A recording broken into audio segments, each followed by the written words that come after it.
This is The Ramsey Show. You can be intentional about your character. You can have money and a career. You are the hero in your story.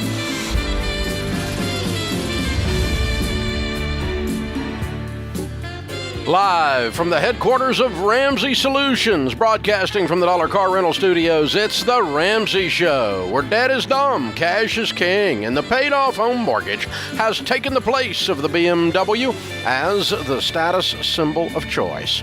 I'm Dave Ramsey, your host.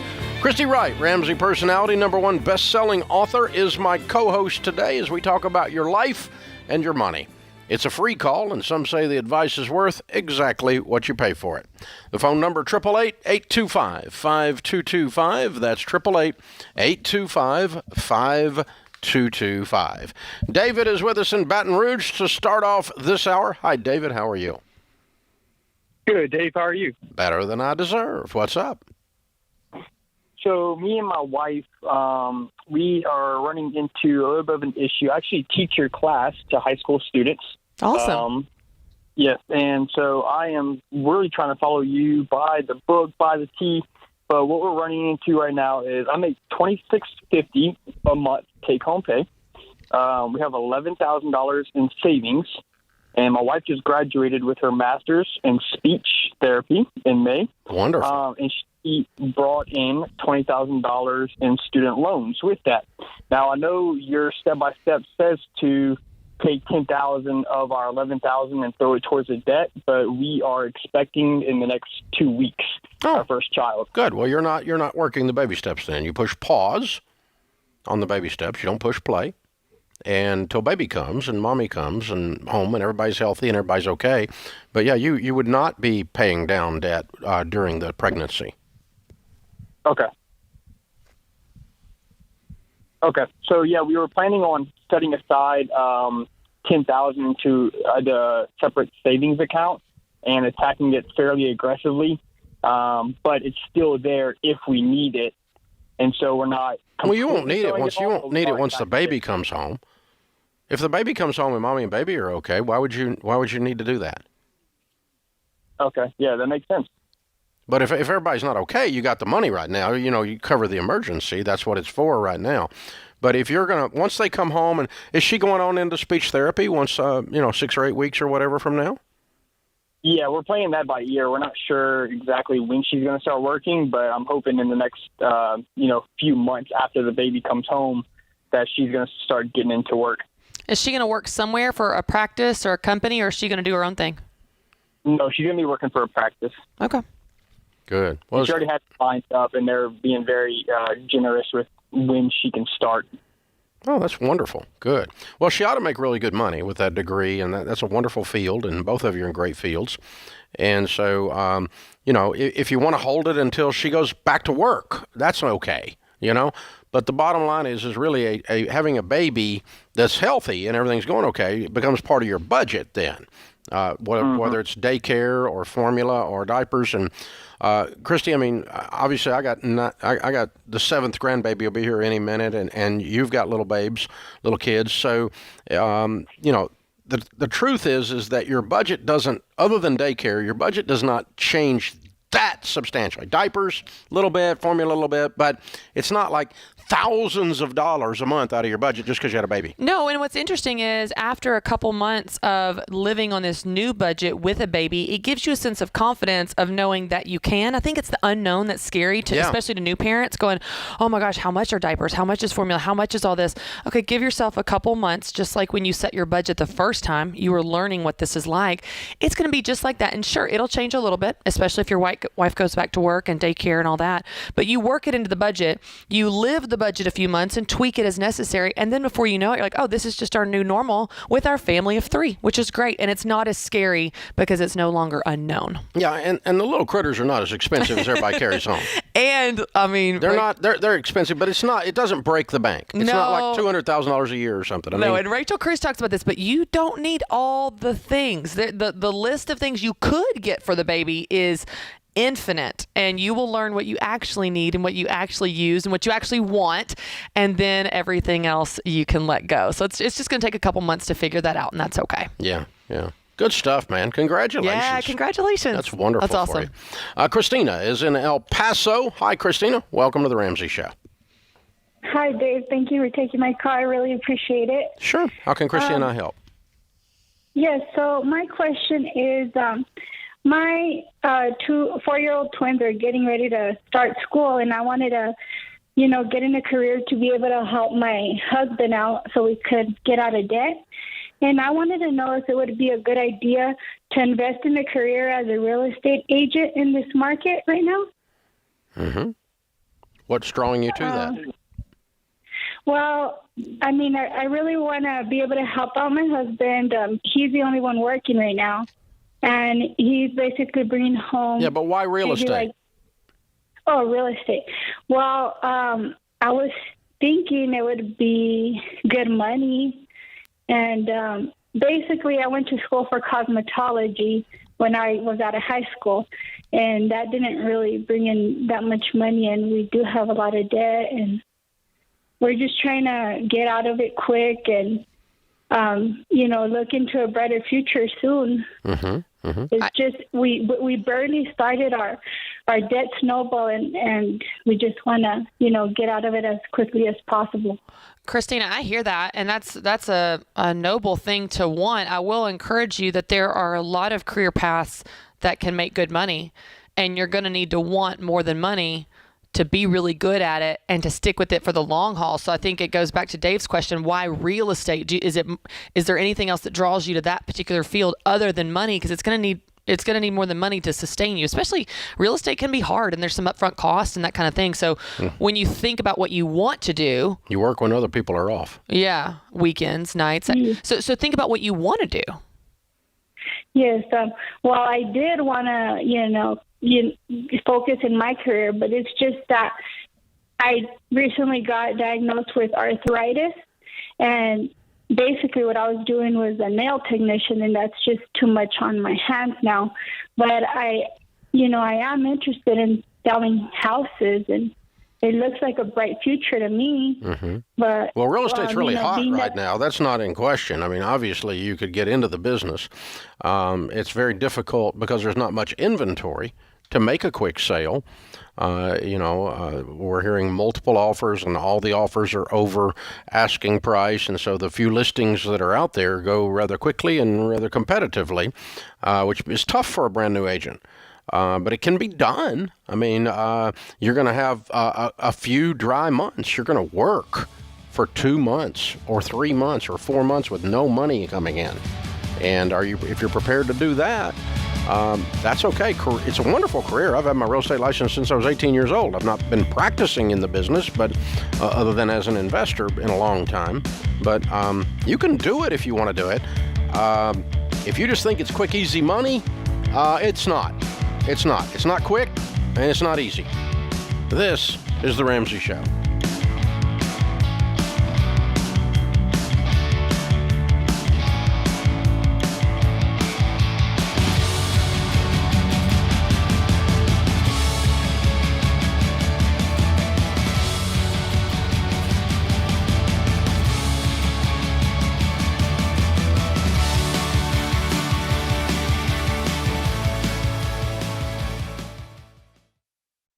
What makes our show unique is that we genuinely care about our listeners. We're intentional about choosing the best advertisers to recommend. Blinds.com is no exception. They offer high-quality window treatments at unbelievable prices, and they make it simple to shop blinds, shades, and interior shutters with easy online ordering, free shipping, and a guaranteed perfect fit.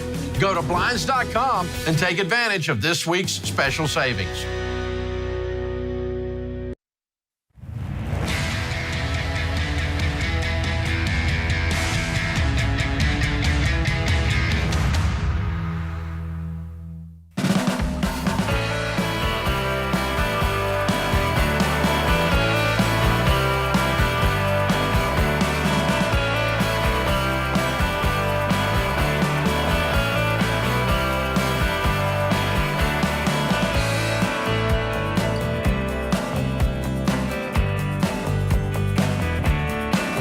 Christy Wright, Ramsey Personality, is my co-host today. Open phones at 888-825-5225. Marissa is with us in Trenton. Hi, Marissa. How are you? Hi. Thank you so much for taking my call. Sure. What's up? So I am 29 years old. I have been working as a nurse for the last 6 years. I'm a single mom. My daughter is 6 years old. And I made the big financial commitment to go back to nurse anesthesia school. Wow. So, yes. I paid off my undergraduate loan, which was $30,000. My parents did help me and support me through the way. That was paid before going into school, as well as my car, and I have no credit card debt. The school now will cost me about $250,000. And with interest, it'll be about $300,000. I've been with my boyfriend for about 4 years, and besides paying back the loan, we're looking to get married in the next few years and have more kids. So I just wanted to see what your thoughts were on coming up with a plan. I think I could realistically pay off this almost $300,000 in the next 3 to 5 years, but it's very daunting, and I don't know how to balance that with having a life, getting married, and having more kids at the same time. Okay. You've been listening to us not a long time, I take it. For the past few months, my boyfriend actually turned me onto the show, and I've been listening a few hours every single day. I just don't know how to make the baby steps really work for me. I saved $30,000 to live on for the 3 years that I'm in school. Yeah. Okay. Well, to start with, let's pretend that you had already graduated and you had this loan. You would you'd be making how much? $300,000 a year, right? $200,000 a year? Where I'm training, I would start at $205. Okay. And you make what now? I actually just stopped working because. But what were you making when you just stopped working? I was making $75. Okay, all right, which makes a difference of $140,000. So you could pay off $300,000 in 2 years if you continue to live like you were living right before you stopped working. Yes. Which would be what I would tell you to do were you already here, but you're not already here. In 30 years of doing this show, I've never told anyone to go into debt to go to school, and I'm not going to start today. Mm-hmm. So I'm Mr. Dream Killer today. I love the idea of you being a nurse anesthetist. I love the idea of your income going from 75 to 205, and I think those are accurate numbers, by the way. I don't think you're living in a dream world. I think that's about right based on the number of nurse anesthetists I have coached over the years. And by the way, I think 205 is his floor. I think that's starting. I think it'll head towards 300 pretty quick, especially if you pick up OT and other things. You could knock that debt out very quickly. The problem comes into play in that you're talking to a guy who has coached people where this plan didn't work. Mm-hmm. That your mother became ill, your child became ill, you became ill, there was a car wreck, there was something, and you're $200,000 into this and you don't complete. Or you get married, you have more babies, and you want to stay home and you don't want to work at all, which you don't know what you're going to want in 3 years or 5 years with a different family and situation, but you have that debt anyway. I just want to clarify, I'm actually in the program already. I'm in the second year of the program. Oh. So you've already taken out the loan? That was not what you said. Yeah. I'm confused. You've already taken out the loan for the program. You're in it. I'm in it. I'm in the second year. So we're living off my boyfriend's income. He makes $90,000. By the time I'm finished, he'll make $130,000. So I'm not paying for living expenses right now. I'm living off my savings. And we're planning when I graduate to put all of my paychecks towards the loan, and he continues to pay for living. Okay. When are y'all getting married? That's the thing. I think he says we probably would have been doing that now. We really pushed everything off because of my going back to school, taking out this Why large do you debt going back to school keep you from getting married? You just go down and get married. because of the cost. We want a really small wedding. We live then just go very get minimal married. right Go now. tomorrow. What's this? It's just Painter, so get off the expensive in ladder. New Jersey. Yeah, and we're renting right now. What's that got to do with 35. it? Renters get married all the time. Yeah. I just feel guilty. I don't have any money to put towards a wedding or a house. Listen, You don't have any You're- money whether you're married or not. You have nothing to feel guilty about. You're playing house. You might as well get a piece of paper that says it's okay. It's going to bring a different level of being a team and attacking these financial goals together I'm when you're married. really It will be afraid for different. you. I mean, if he decides I to think walk he's off, there's nervous nothing. about taking on my If he debt. decides to walk off, you're screwed. I could live with my parents if I had to. You kind of missed the point, didn't you? Oh, you mean with paying back the loan? Okay. So, now I don't know what the question is now. I think you have your plan, and I guess you need to execute your plan. It would be a different plan than Christy and I would sign you up for. We hope good things for you. We want good things for you. We're not mad at you. We don't want anything but to come to you but blessings. But yeah, these plans of going this far into debt to get a valid degree with a great income, like becoming an attorney or becoming a medical doctor or becoming a nurse anesthetist, they only work when they work. But the guy that didn't pass the bar 4 times will tell you that $185,000 worth of law school debt is not a freaking guarantee. So I worry for you, kid. I just don't want bad things to happen for you. I hope it all works out. I hope it all plays through. I hope you come out making $205. He's making $135, and he finally gets around to marrying you, or you finally get around to marrying him, and then you've got a $340,000 or $50,000 household income, and you pay off this $300 in like 1 year, 18 months, 24 months. That's what I would do. But if that's your question, yeah, that's what I would do. I would attack it like a vengeance. And the first thing you need to do is quit borrowing. If he's got enough income coming in and you're sharing income as if you're married, I wouldn't recommend that, but apparently that's what you're doing. So then maybe if he's got 130 coming in, maybe you don't have to borrow so dadgum much. If you're married, it'd be no question that would be what you should do.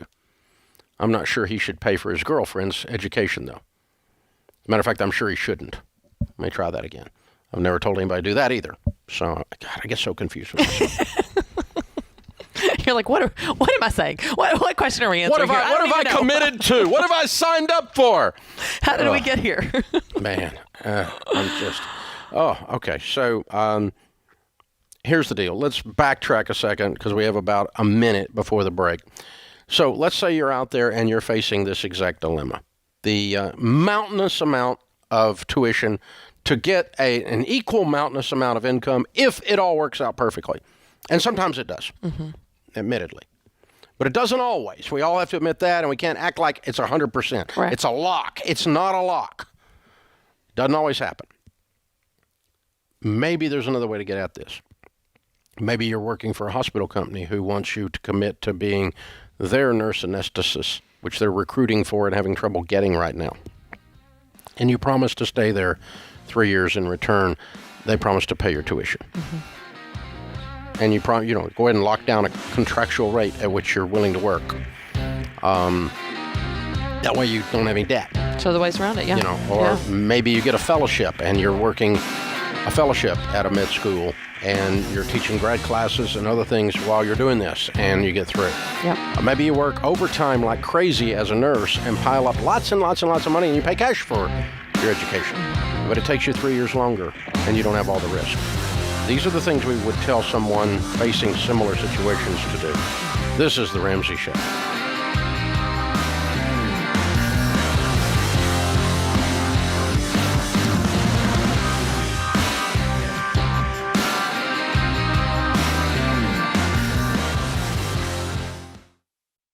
Stop Stop paying your overpriced wireless provider and switch to Pure Talk.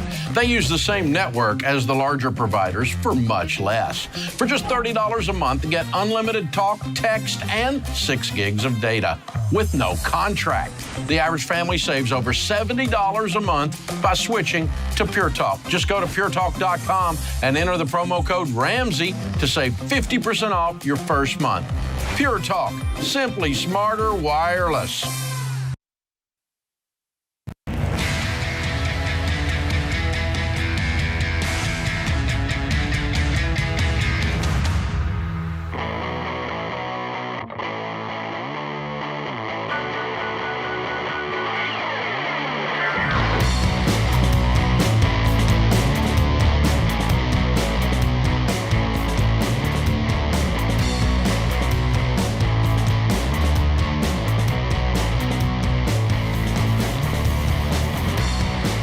Christy Wright, Ramsey Personality, is my co-host today. Open phones at 888-825-5225. So Christy has a passion for the topic of life balance, and it's not a subject that I have particularly loved talking about because I think sometimes it's code for I don't want to work much. And yet you've hit a nerve talking about this, and you found a way to talk about it that you and I are both excited about. Yeah, we are. You and I love to debate, and this is a topic that we have loved to debate about for the last decade, but we have found a common ground, and I think the thing that frustrates both you and I is the way that it's misunderstood, as if somehow we are all seeking this perfect 50-50 split in our life, or we're going to do everything for an equal amount of time. We're going to have 15 minutes of quiet time and 15 minutes of exercise and 15 minutes. None of that is realistic or even desirable. And so as I have been researching this, coaching people for, years and years, and certainly trying to create it in my own life with 3 kids in 5 years and working and traveling and so on, I just started asking a different question. Instead of asking, how do I balance it all? I started asking, what if we could create a sense of balance even in our busy lives? And where does that come from? And what does that look like in a practical, tactical way versus always feeling guilty all the time, no matter what we do? And it sent me on this search that I think is really helpful, not just for people that need more time or feel like they want more hours in a day. It's even helpful for the person listening that's trying to pay off their debt, that is focusing intensely in this season of life, being gazelle intense on saying, these are my priorities. It helps you understand, hey, where your money goes, where your time goes, when you can control those, you've got a pretty good handle on how you're spending your life, and they correlate more than we realize. Yeah, it's... You always say you don't find time, you make time. Mm-hmm. You make time for what's important to you. And, that's been kind of my thing with this life balance thing. It's just so, because the people that I know that are successful at anything are not balanced. Yeah. Evenly. Right. They're not doing everything. They're not doing everything equally at any given time. Whatever if you're a successful parent, you are out of balance. You spend, your children are a priority. And they should be. Okay. If you have a successful marriage, your marriage is a priority. Yeah. Probably not, memorizing every football statistic of college football in the fall. Yeah. Which I love college football, but I've never done that. Right. But I know football widows, and it's not because their husband is a coach, and it's not because their husband's a player. It's because his butt is on the couch. Memorize. That's out of balance. But it's really not. What it is prioritizing the wrong things. It is, and you know what? This idea of priorities is interesting, because when we say priorities, we talk about it as if we have one set of priorities that are fixed and they are in concrete. These are my priorities: God, others, self, and that. That sounds like a nice Sunday school answer. That's not practical. In any given season, you will say, okay, in this season, I'm all in, game on at work, or it's the summer, I'm going to take some vacation, I'm going to play with my kids. In this season, I'm training for a marathon. My exercise is a higher priority. Within each season, you're going to have a more specific, more current, relevant, practical, tactical set of priorities, and you should. Yeah. Now, if you don't do anything except work 7 days a week for 6 years and you don't know your kids' names, that's not priorities. That's not okay. It is a priority, but it's the wrong one. Yeah, there should be an ebb and flow, and I think the thesis that I have unpacked in my book coming out this fall is life balance is not doing everything for an equal amount of time. It's doing the right things at the right time. And when you do the right things at the right time, whatever that is, you feel that sense of balance you've been looking for. Because when it's game on at work, it's game on at work. When it's time to go on vacation, I'm putting my phone away. I'm going to play in the beach and be with my kids. But when you can focus on the right things at the right time, it gives you permission to not only actually experience your life, but enjoy it and be proud of how you're spending your time. Finally, and it instead of allows being you guilty to all the time. intentionally pay a price to win. So I just thought of it. The reason I've been frustrated with the other version of life balance. I'm so ready for this. What is it? I just figured it out. I never thought about it. All these times we've been arguing about it. Was if you live like no one else, later you can live and give like no one else, is in conflict with this evenly, perfectly balanced, nurturing. You're saying focus. You're saying focus. Because then I get people that call me up and go, my poor children will never see their father. Oh, for 6 months. Because you work. Okay? Get your butt up and work. Yeah. And I'm not saying you never see them, but you work a bunch of OT for 6 months. Why? So you change the rest of your life with your children. Right. That's what I did. Right. And my children aren't in counseling. Right. They're not in rehab centers. Right. They're all walking with Jesus. They're all married and got kids. They all made it out of old Dave working, and work, was not a singular priority, but there were seasons that we had to do. We had to do what it took to go win. Right. And so a very practical thing I tell people to ask themselves is this, and you can start this right now today if you're watching or listening. What's right now? What's right now? Good. That's what's good. right now? Okay, there's a million things I could be doing. What's right now? I'm on the Ramsey Show. That's what's right now. I could be thinking about kids. You ought to about actually be concentrating. What's right now? When I'm at home and my kids are trying to show me what they did at school or tell me what's right there.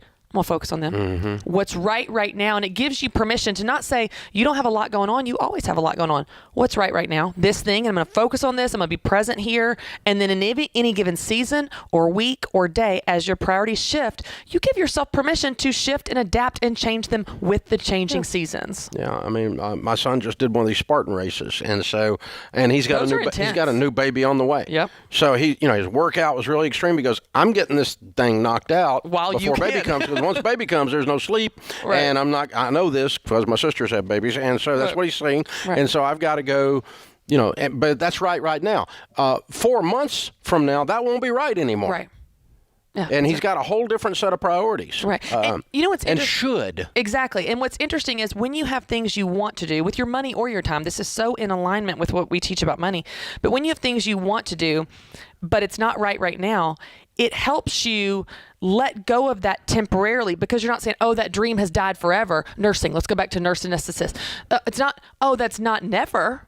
It's just not right now. Yeah. It's not whatever that thing is for you, whether it's something you want to buy, somewhere you want to go. So, there's things I'd love to go to Europe with my husband, Matt. When I got 3 little babies, that's not right now. We'll go someday. But right now, I don't want to be away from my babies for 2 weeks. Okay. What's right now? It gives you permission to say, yes, what's right now, and know that something that may come back around at a different time when it's right then, and that's okay. Yeah. And that happens. So if you have this sense of being overwhelmed, this sense of anxiety, we're getting over into Dr. Deloney's area, because there's so many things pulling at you. Yeah. That's a good way of clearing it out. Not everything pulling at you is right now. And that, I've noticed this with generosity. We budget an amount going into the Ramsey Family Foundation. Did you know that there's always more good things that we could spend that on than there is money, that we could invest in God's name than there is money? There's always more good happening in the world than the Ramsey Family Foundation can finance. Right. We have a tiny little sliver of the world that we're supposed to take care of and help with that. And the rest of them get a no. Because it's not right. Though we're going to pick the ones that are right now. It's prioritizing your money, prioritizing your time. Yep, exactly right. Yep. That's powerful. That's good stuff. Are we revealing the book title yet? Yeah. Let's just decide. Yeah. Let's do it. Yeah. Well, it's yours. You can decide. We'll do it. So we've been working on this for a long time, and it's really cool to see how all of the stories I've heard have really led to this. So the book launches for pre-sale July 12th, and it is titled, drumroll, Take Back Your Time, The Guilt-Free Guide to Life Balance. And I love it. Guilt-free, guilt-free. Let's get rid of that guilt. Take back your time. There's so much action in that. It's visceral. I love that. Take it back. Take it back. Take back your time. I love it. So if you want more tips and encouragement about life balance for free, Christy Wright will participate with you in that. Just text her. Text Life Balance to 33444. Text Life Balance to 33444.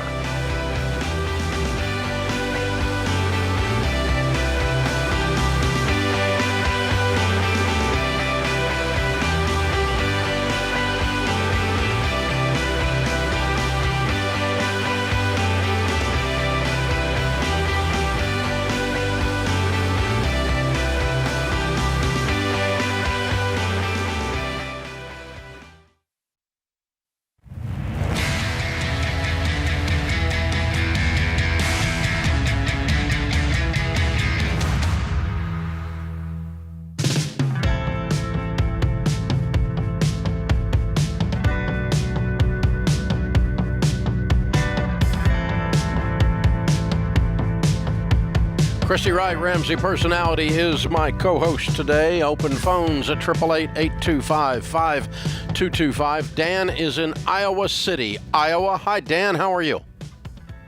Better than I deserve, Dave. How are you? Just the same, sir. What's up? Awesome. First, I just wanted to say thank you to you and Christy for everything you guys do. You guys are so awesome and such an inspiration, so I really appreciate you guys. Thanks for saying that. My question today, Dave, is about early retirement. So for background context, I'm 24. My annual income is about $37,000 a year. I have no debt. My car's paid for.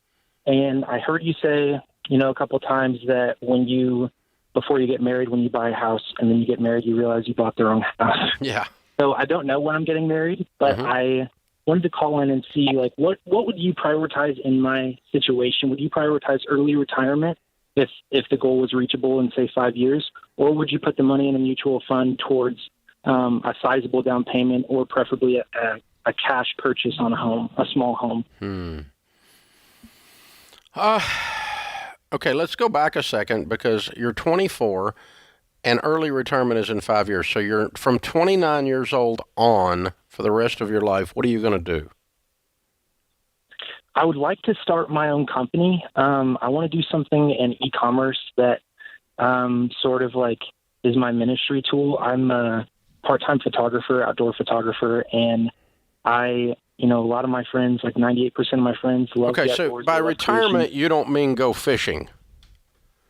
No, by retirement, you mean you don't have to work a regular job and you can go live your dream of owning your own business.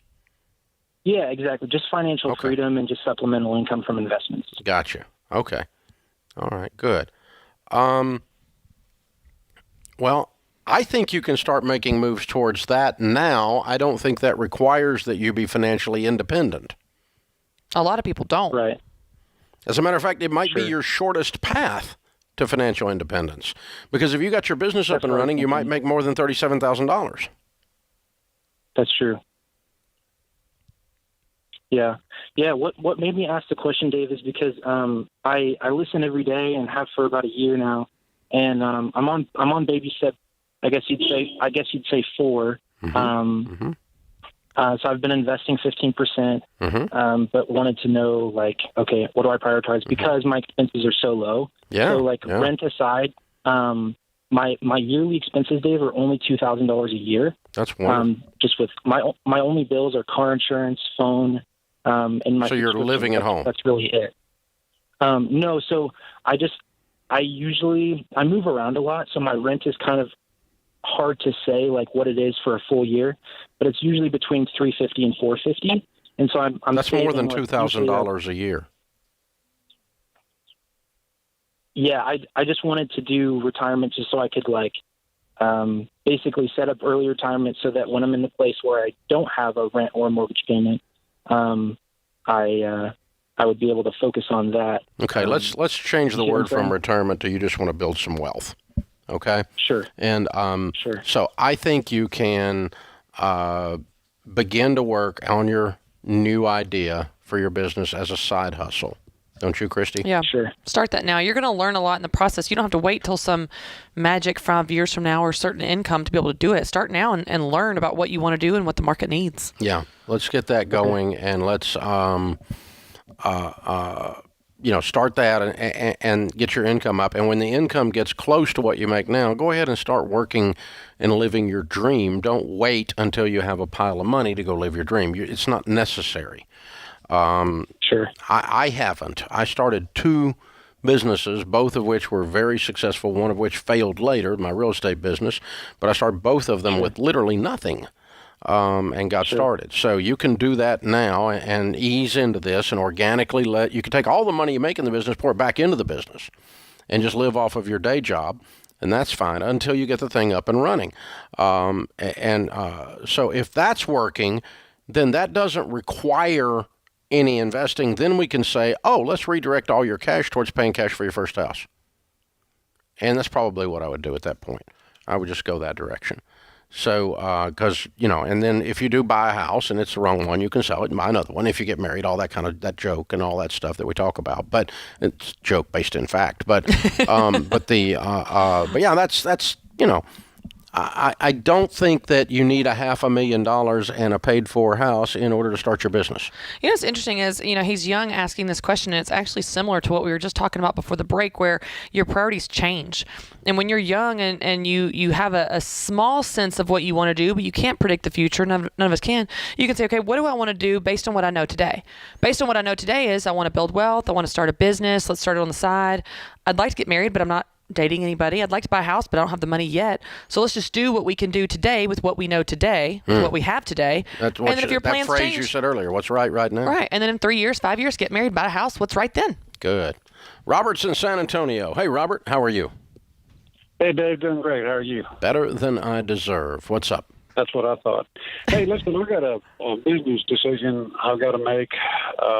I'm 66 years old. I've got a business that having some offers on it. I'm a veterinarian, and some of these some of these corporations that buy veterinary clinics offer 3 to 3.5 times the gross, and that doesn't include real estate. Now, I don't have any shortage of money. I'm in pretty good shape. I just don't know if I should sell it or not. Well, what's the long-term plan if you don't? I'm just going to keep on working. Till when? You're gone? What happens to it when you die? Until the day they bury me, I'm going to keep working. Okay. What happens when you die? What happens Well, then I go to my wife, go to my kids. Yeah, and then they sell it for 3 times gross? I'm sure it'll just appreciate in value, yeah. Okay. So what's the pressure to sell it now? I don't hear any. Well, I mean, it's a lot of money.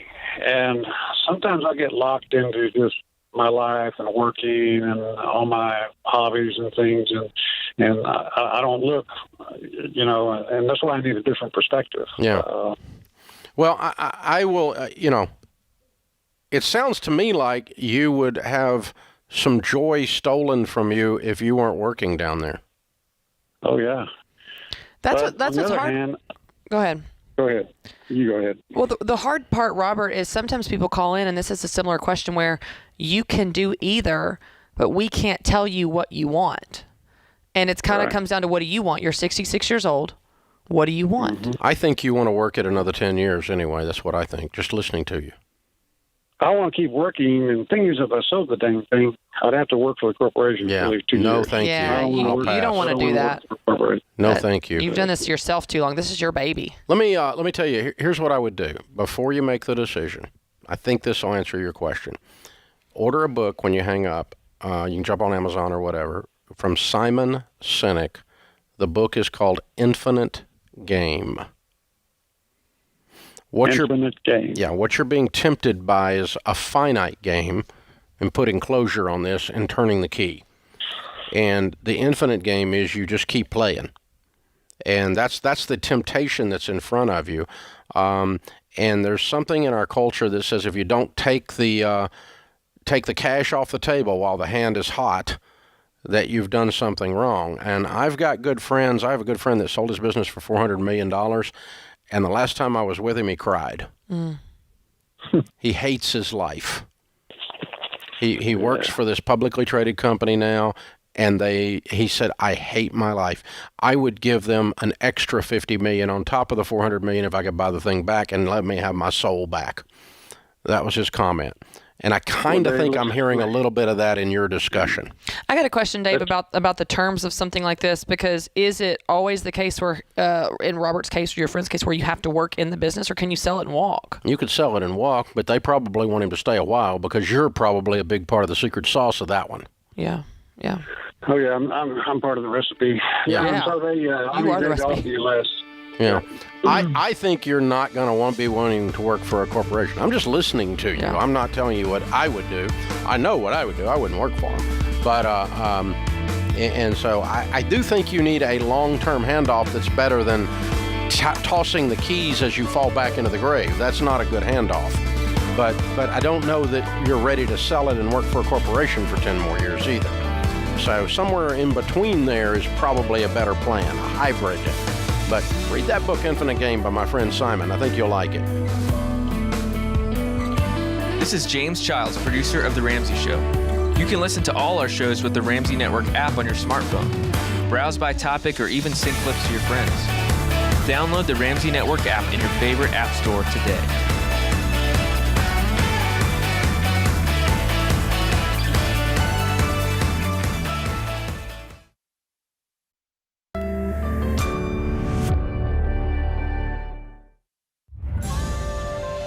This is The Ramsey Show.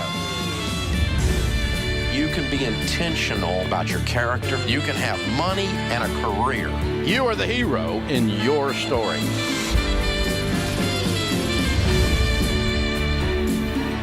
Live from the headquarters of Ramsey Solutions, broadcasting from the Dollar Car Rental Studios, it's The Ramsey Show, where debt is dumb, cash is king, and the paid-off home mortgage has taken the place of the BMW as the status symbol of choice. I'm Dave Ramsey, your host. Thank you for joining us. Christy Wright, Ramsey Personality, is my co-host. Open phones at 888-825-5225. That's 888-825-5225. James is with us to start off this hour. James is in Wilmington, North Carolina. Hi, James. How are you? Hi, Dave. Good. Yourself? Better than I deserve. What's up? Awesome. So I was curious. 38, married, and my 401 is about a little over $600,000, and I didn't know if I should borrow from it to pay off my house and or car. No. No? Okay. I would stop adding to it. Stop adding to it? Temporarily, until you get your car paid off. Even if the company matches? Even if the company matches. You need to get your car paid off. How much do you owe on your car? Just bought it, so 32. And you borrowed all of that? What's that? Yes. Do you have any money? Oh, no. I haven't borrowed it. I thought you said borrow against your 401k to pay off your car. If I should borrow against my 401 to pay it off. Yeah. So do you owe money on your car? Yes, $32,000. You borrowed money on the car. Yeah. That's what I was talking about. Yeah. So how much money do you have? I have about $3,000 in savings and $10,000 for like an emergency. Mm-hmm. Okay. Well, James, we teach a process that is the shortest distance between where you are and wealth. You've done an extremely good job with your investing. You've done a very poor job with some of the other areas of your money. Yeah. So you're way ahead on investing and you're way behind on some of the other things. Your goal should be to be debt-free, not counting your house, and have an emergency fund of 3 to 6 months of expenses before you start investing. So we're temporarily going to stop investing, temporarily. I want you to hold $1,000 back as a beginner starter emergency fund, and I want you to throw everything else at the car. What do you make? My base salary is $71,500, but with overtime, usually about $90,000 a year. Okay, so how quick, if we throw $10,000 at this car, or $12,000 at this car, how quickly are you going to knock out the other $20,000? Like 6 months? Yeah, possibly, yeah. Just depends with my wife's business, too. So, okay, okay, good. Oh, I'm sorry, I didn't ask what she made, but what does she make? Okay. She pays herself $12,000 for her base salary, and then it just all the clients her practice fees, so it kind of varies. Well, She signed a new roughly, what does contract she make a anymore. year? Taxable income. I have no idea. More than me. More than 90. Yes. Okay, yeah, then you should pay off the car within a month or 2 or 3, something like that. And then you need to baby step 3, build an emergency fund of 3 to 6 months of expenses, and then you would start putting 15% of your income away towards retirement. That's baby step 4. 5 is start saving for kids' college if that's applicable in your situation. And 6 is we begin to, any other money we can be beyond 15% of your income that you can find. Any other money you can get your hands on, I would get the house paid off early. And that walks you right up what we call our baby steps. They're outlined in my best-selling book called The Total Money Makeover. I'll give you a copy of it. Hold on. Kelly will pick up and we'll send you a copy of The Total Money Makeover. It shows you exactly how to work the baby steps, exactly what to do. Sarah is in Tennessee. Hi, Sarah. Your question for Christy and me. All right. So I am 16 years old. I just graduated high school, and I want to start my own photography business, hopefully at the end or beginning of next year. And I was wondering, how much money should I take and spend towards starting my business up? Sarah, that's awesome. You're 16 and just graduated? Yeah. Okay. Well, congratulations. That's amazing. Early. So Yeah. you're like one of those smart kids. One of those go-getters. That's awesome. That's awesome. Well, let me ask you a couple really basic questions because this is not, it's not super complicated. It doesn't have to be. Do you have a camera? Yeah, I do. Okay. But I'm going to need to upgrade it, so I was just wondering what's a reasonable amount of money to spend towards all upgrading and stuff. Well, do you know Photoshop, lighting? Do you know the basics of how to take photos? You know the basics, how to work it? Okay. Mm-hmm. So here's what I want you to do, Sarah. You can start your business now with the camera that you have. Jeremy Cowart, who is one of the world-renowned photographers, started with a 3-megapixel digital camera that was like $100.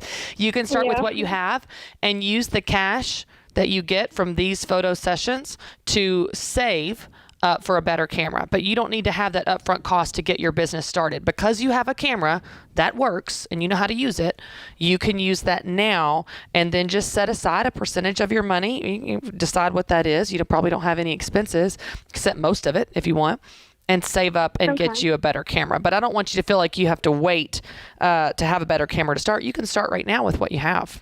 Way to go. That's awesome. What's your long-term plan? What do you want to be doing when you're 29?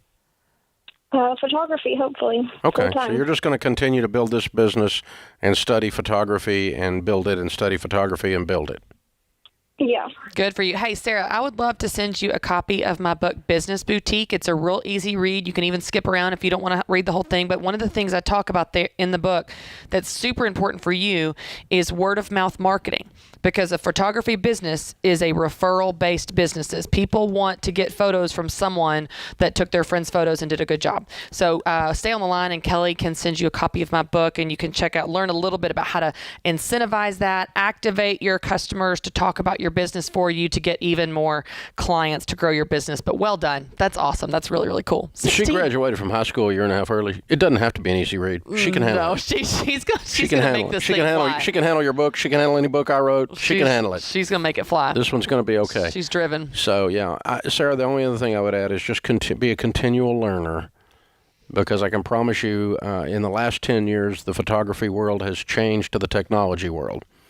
It's moved dramatically in 10 years to the point that most of us carry around in the version of our cell phone a camera that is much nicer than professional photographers used 10 years ago. Mm-hmm.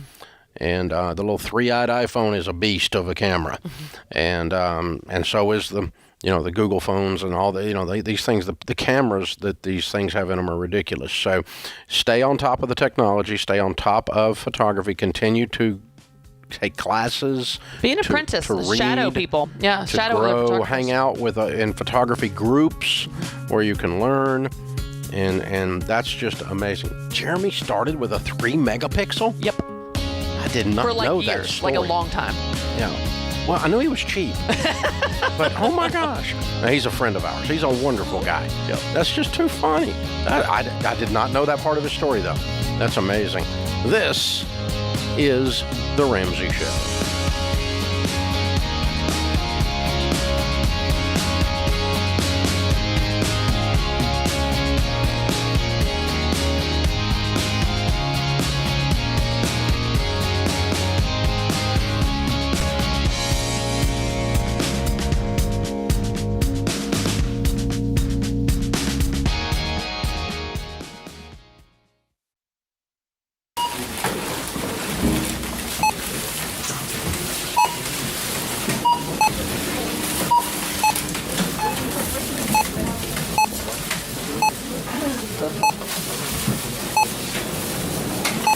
Still on baby step number 1, eh? How'd you guess? With healthcare costs rising, learn how Christian Healthcare Ministries can help you make the most out of your budget. Visit chministries.org/budget. Don't worry, it's worth it.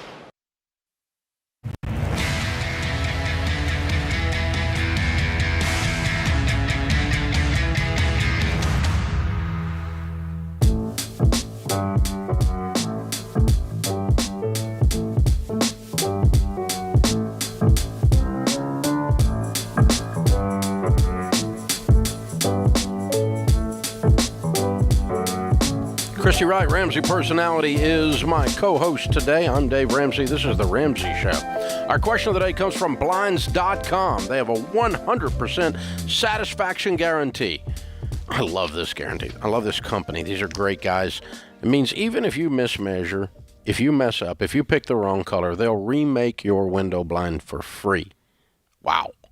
You get free samples, free shipping, and with the new promos they run every month, you'll save even more.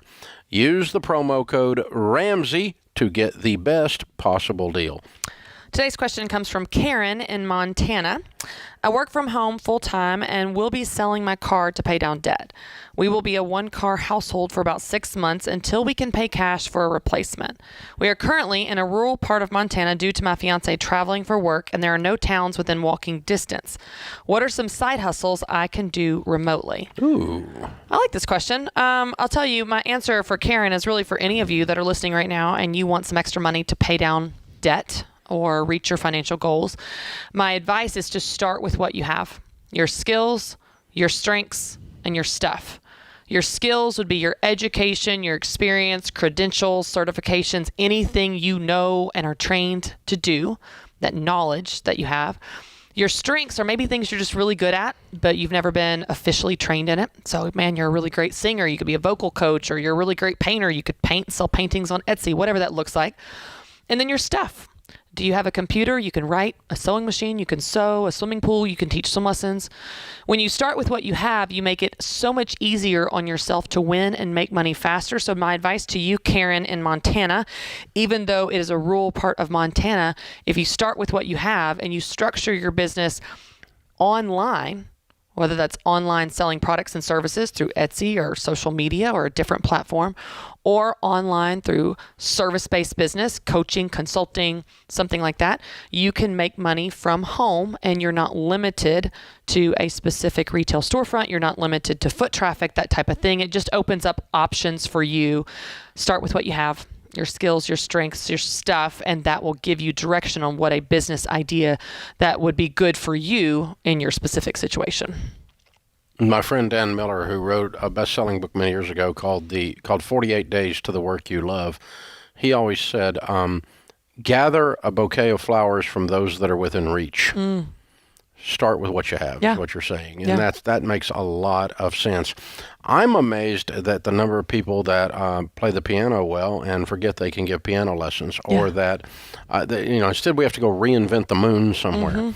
Online tutoring is, virtual assistant. If you are online bookkeeping, it's amazing what you can do remotely. That's just task-based. Right. Just simple task-based things. So we don't know what her career field is. She didn't say, but that really is the key. What Christy was saying is to gather the bouquet of flowers from those that are within reach. What do you have? Skills, stuff. What was the third one? Strengths. And strengths that you can use. That's really good. Dan is in Portland, Oregon. Hi, Dan. Welcome to the Ramsey Show. Hi, Dave. Thank you, Christy, for taking my call. I live in a nice condo complex in Portland, and I sit on the HOA board. About 3 years ago, we had a stepdad who was a kind of a prominent attorney in the area, decided to buy one of the condos for his two stepdaughters, who shortly thereafter decided to turn the condo into a meth lab. Oh, God. So basically what occurred is about 2 months before Hazmat and the drug interdiction team raided the location, stepdad did a quitclaim deed, handing it over to the two stepdaughters. So Now, since then, the unit's been closed up. We had the locks changed on it. Hazmat took the toxic chemicals out of the location. However, they left everything else in there, all the garbage, the needles, the syringes. I've got the pictures. It's horrific on the inside of this condo, and they're nice condos. So we've been trying to figure out how do we go about trying to get this unit cleaned up. Do we take it out of our HOA funds and clean it up and put it under a lien? Can you go back on a quitclaim deed and challenge it? Or currently the courts are backed up on foreclosures and putting it up for auction. So we figure it's another year or two before it'll even come up for auction. We don't want to let this unit sit and draw rats and any other vermin that may come in.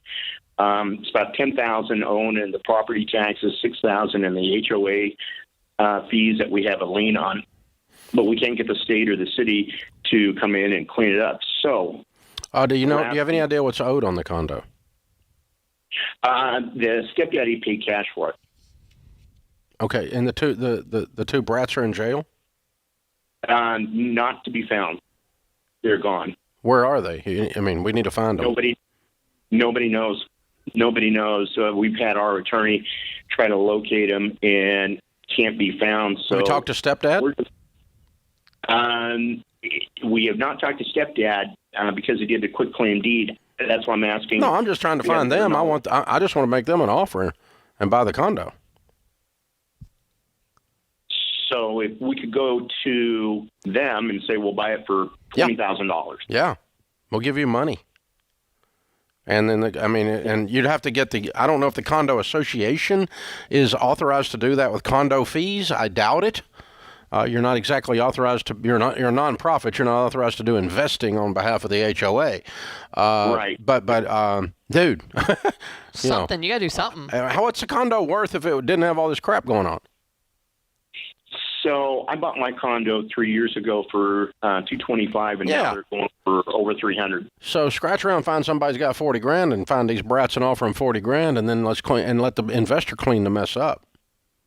You don't own the condo. I mean, you're gonna have to contact the attorney that represents your HOA, but in my opinion, you don't need to be going in that thing at all. Unless you have HOA documents that allow you to break and enter and clean up a mess and put a lien against it on the behalf of the HOA, you could get yourself in a real mess here. Plus, it's dangerous. You don't want to. Yeah. You don't want to mess with a dadgum meth lab, man. That's a explosion looking for a place to happen.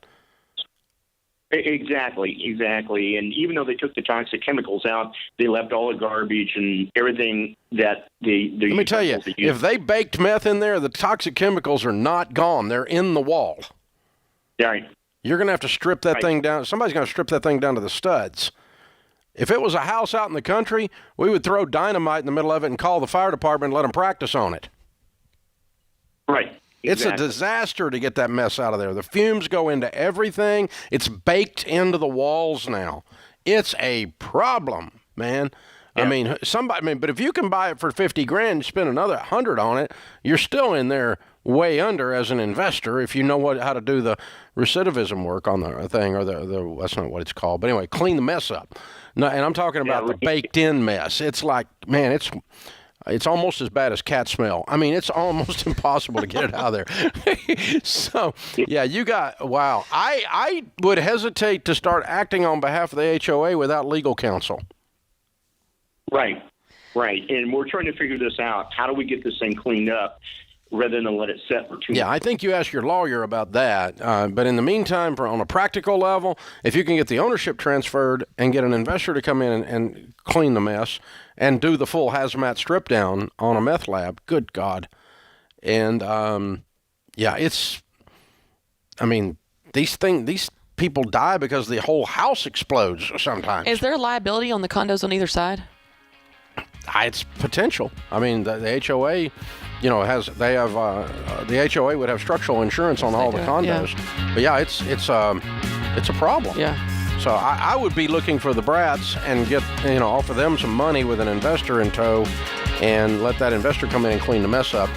And or, meantime, I'd be checking with my lawyer that represents the HOA. You need legal counsel on this HOA. Be careful, because everything you walk in there and touch, I have no idea what you're getting into. It's dangerous stuff. This is The Ramsey Show.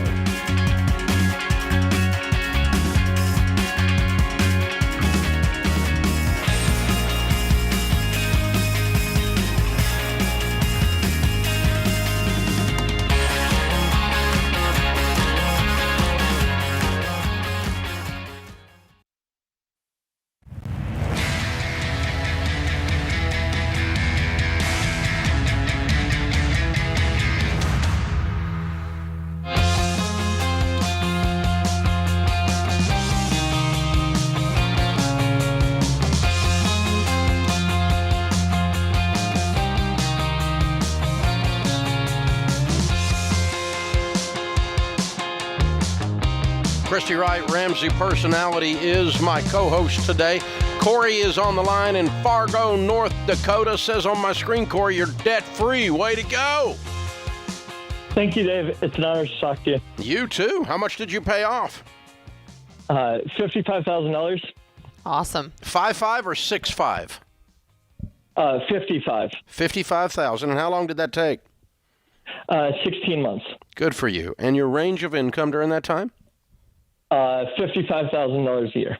Okay. What do you do for a living? I'm a parts guy at a Ford dealership. Say that again? I'm a parts guy at a Ford dealer. Parts guy. What does parts guy mean? Oh, you work in the parts department at the Ford dealer?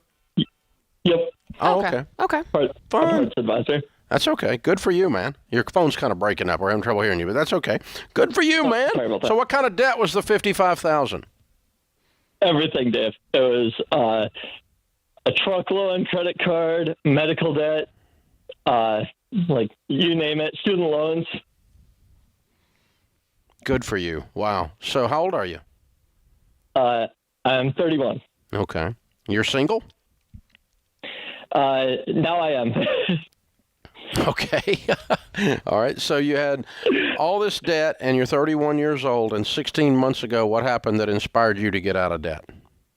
I started a divorce, but my wife had taken care of the finances all the time, and I didn't realize what kind of trouble we were in until it all started raining down. So you ended up with all the debt or just part of the debt from the divorce? Just part of it. Okay. And I decided that it was a time for a change, and I was led to you by my sister, who gifted me a total money makeover. My goodness. Well, way to go. And 16 months later, because it's all up to you, you just decide you're going to live on nothing and knock this out. You worked the plan.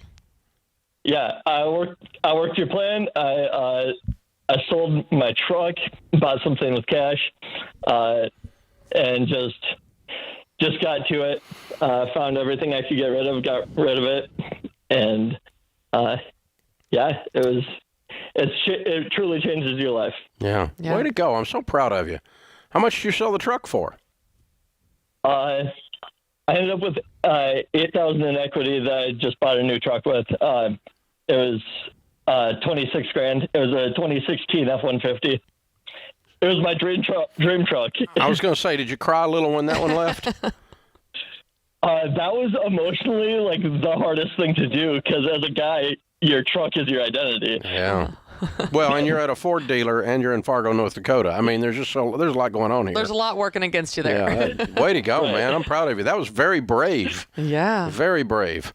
Good stuff. So how does it feel, especially with everything you've gone through, Corey, in the last few years, like to now be debt-free and you've got a clean slate and a fresh start, debt-free? How does it feel? It feels great. I feel like I could tackle a lot of different goals right now, and I plan on doing that. Yeah. All right. Wow. Good for you. Make a better life for me and my kids. What do you tell people the key to getting out of debt is?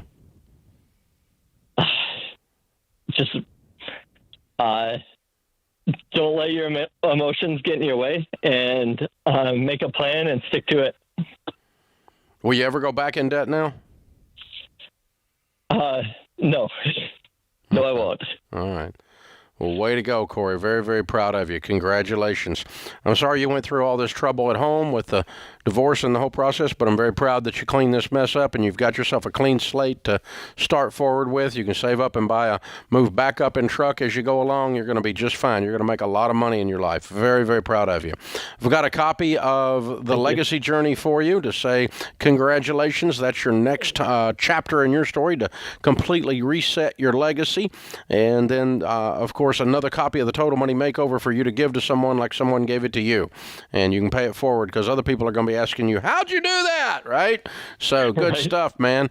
Good stuff. All right, Corey in Fargo, North Dakota, $55,000 paid off in 16 months, making $55,000. Count it down. Let's hear a debt-free scream. 3, 2, 1. I'm debt-free.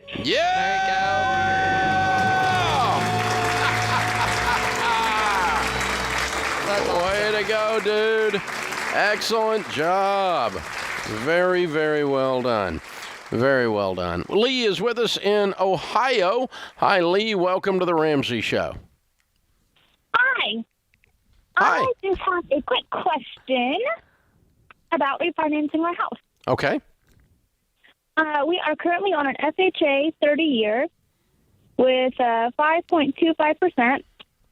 We have 28 years left. And then last year we found you, and we became debt-free. We have our emergency fund, and we're on baby step 6. Way to go. Wow. Good for you. What do you owe on the house? $119. Okay. And are you planning to stay there? Yes. Good for you. Yes, you need to refinance. Is your credit bad? Oh, there's nothing on our credit. Good. Okay. Get in touch with Churchill Mortgage. What's the house worth, do you think? About $150. We got a thing from our mortgage company today, and they kind of did some quick numbers and told us that they could refinance our house to do an 18-year fixed rate at 2.99%. 18? Why not 15? I have no idea. It sounds like that's an FHA as well, is it? Yeah, she said it was an FHA Streamline Yeah, that's because exactly you don't what it is. qualify for the conventional. Who doesn't qualify for the conventional? We don't because we own our own business, and we have not been in business for 2 years, and they need 2 years of tax returns. She would be correct. Okay. So the streamline does limit the difference in years. It does not allow you to drop down more than so many years. That's why they're giving you the 18 years. There's guidelines on that. You still probably will have PMI with a streamline, and it's a little bit higher interest rate. Should be zero closing costs, though. Is that what they quoted you? Correct. Yeah. Could she wait to do it until after she's been in business a couple of years? Would it be worth it? I wouldn't, because the 5% is so stinking high, and we're dropping at 2%, saving $2,000 a year, and we're knocking 10 years off right immediately. Plus, you can, I'm doing this. It doesn't take any money, and it's a cheaper rate, and it's a lesser number of years. You may even end up refinancing it again later if rates stay down, but I doubt it. I think you'll probably just pay this one off. Okay. Yeah, I think they offered you a good deal. Usually a streamline is higher. This is also a very small loan. A lot of mortgage companies don't want to write a loan this small. So a streamline is usually a higher interest rate than market. This is higher, but it's only slightly higher. That's not a bad rate at all.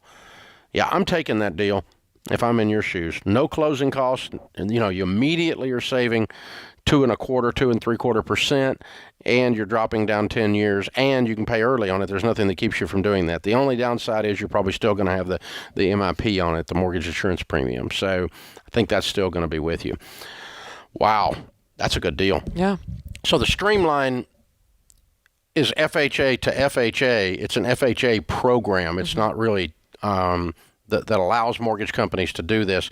And the reason there's no closing costs is the interest rate is slightly higher, and they make their money off of that difference. Gotcha. And that covers the closing costs. Okay. They can sell the loan at a premium because the interest rate's at a premium. Okay. They can flip that loan back out of that bank and make more on it extra because of the slightly higher interest rate than the closing costs and then some. Yeah. Okay. So it's not a bad deal for her at all, though. Yeah. It's just the same. Yeah. Just the same. It's worth doing, and getting out of that higher interest rate loan and taking advantage of that, even with the baby business you got there. Good stuff. Christy Wright, Ramsey Personality, is my co-host. This is The Ramsey Show.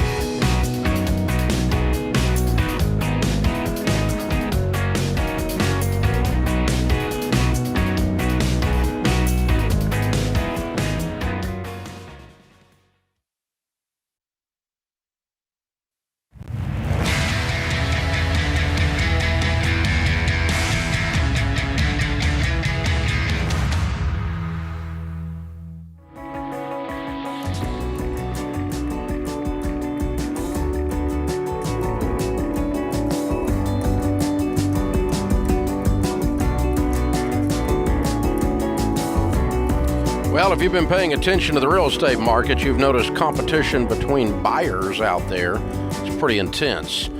Inventory is really low, and it's driving prices up pretty dramatically. When inventory is low, it simply means there are more buyers buying than sellers selling, and it turns the pressure up for everyone. Buyers want to snag the right house. Sellers want the right offer. This is not a time to play amateur hour, guys.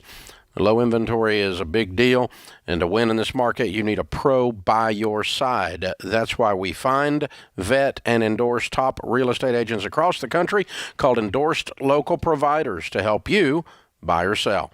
Our agents have years of industry success and refuse to compromise your financial goals, no matter how tough the competition is.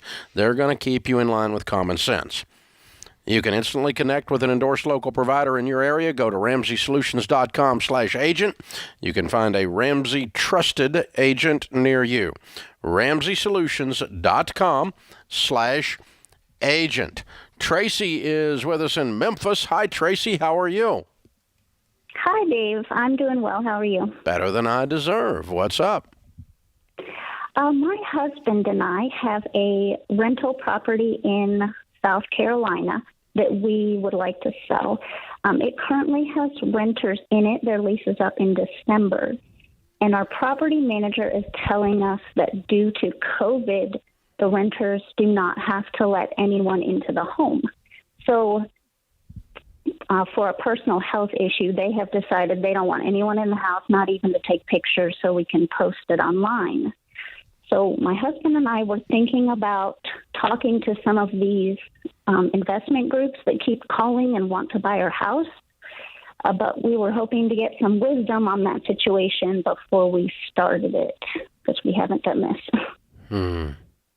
We've never sold a home, period. So I think I would go to an endorsed local provider, like I was just talking about at Ramsey Solutions, and find one of those in their areas. I don't know anything about the current status of COVID restrictions in South Carolina, but I'm calling BS. I was going to say, is that even legal? Like, can they even do that? Does your lease not have the right to inspect the property? I would have to read it. I think you have a wuss for a property manager. Okay. But I do have the spiritual gift of cynicism, so I might be wrong, okay? But I'm first calling that because I'm kind of like old school. Like if I own a house, I'd like to go in at any time I want within reason. They have the right under the law of what's called quiet enjoyment, meaning I don't get to harass them. But for them to stiff arm you, call COVID when there's not really a COVID problem at their house, I'm just thinking this is a bunch of crap. So I think your ELP, a good real estate agent who would have an incentive to help you sell the house, could probably give you more accurate information. You may need to fire your property manager. Okay.